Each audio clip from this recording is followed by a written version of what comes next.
इकडे मुख्यमंत्री पदाच्या चेहऱ्यावरून महाविकास आघाडीमधला विसंवाद पुन्हा एकदा समोर आलाय। कारण मुख्यमंत्री पदाचा चेहरा जाहीर करण्याची मागणी उद्धव ठाकरे यांनी पुन्हा एकदा केलेली आहे। काँग्रेस किंवा शरद पवार यांच्या राष्ट्रवादीनं चेहरा जाहीर करावा, मी पाठिंबा देतो असं ठाकरे यांनी म्हटलंय। ठाकरेंची मागणी संजय राऊत यांनी सुद्धा लावून धरली। फक्त शरीर सोबत घेऊन चालणार नाही, मुंडकंही सोबत घेऊन निवडणुकीमध्ये उतरावं असं राऊत यांनी म्हटलंय।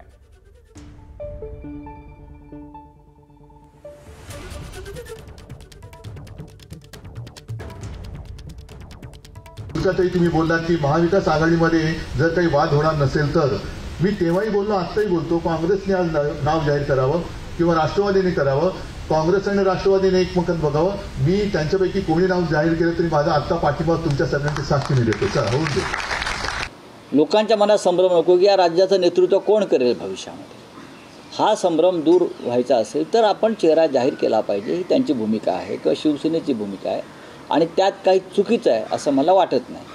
म्हणजे खांद्यावरती कोणाचं मुंडकं आहे ते लोकांना दिसलं पाहिजे ना, नुसतं धड घेऊन काय चालणार जाणार पुढे समाजामध्ये लोकांमध्ये।